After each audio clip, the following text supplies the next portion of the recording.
सोडा टाकून हे चवीनुसार मीठ, कणभर हळद आणि ओवा टाकलेला आहे, बाकी काही नाही टाकलेलं आहे पिठामध्ये, चटणी वगैरे तसं काही टाकलेलं नाही. आणि आता आहे ना हे बटाट्याची भाजी बनवलेली आहे, याची वडी आता बनवून घेत आहे. तर चेपटे बनवू शकता किंवा गोलाकार करू शकता. मला तर चेपटेच आवडतात, गोल नाहीत आवडत. असे चेपटे बनवत असते. एकदम घरच्या घरी स्वच्छ पद्धतीने,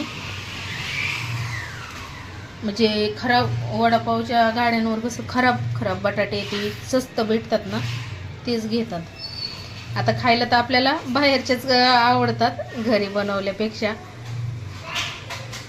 हे ना बटाट्याच्या भाजीचं हे अशा टिक्के बनवून घेतलेले आहेत. आता हे बेसन पिठामध्ये बुडून तळून घ्यायचे आहेत. बटाटवडे बनवायचे आहेत. बटाटवडे तळून घेत आहे.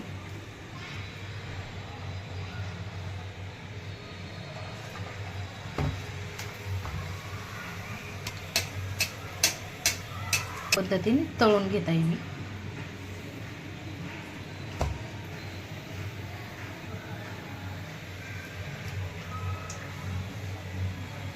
तर या गरमागरम वडापाव खायला. आज आहे ना हिरबळ पाऊस होता, दिवसभर पाऊस होता, त्यामुळे गरमागरम हा वडापावचा बेत बनवलेला आहे.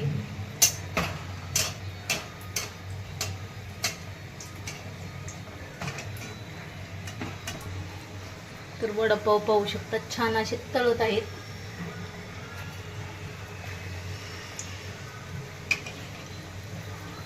टाकले होते तेव्हा कमी गॅस केला, आता थोडंसं फुल करून तळून घ्यायचे. असे मोठाले पाव भेटतात. तर आता हे वडे आहे ना काढून घेत आहे. वडे छान तळून घेतलेत, काढून घेते. बरं मी या वडापाव खायला.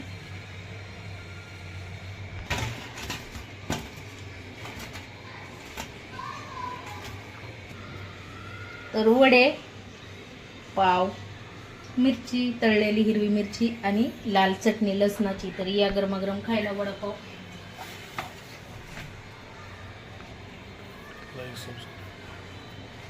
आवडलं तर लाईक करा, सबस्क्राईब करा. आणि एकदम सोप्या पद्धतीने बनवलेले आहे हे वडापाव.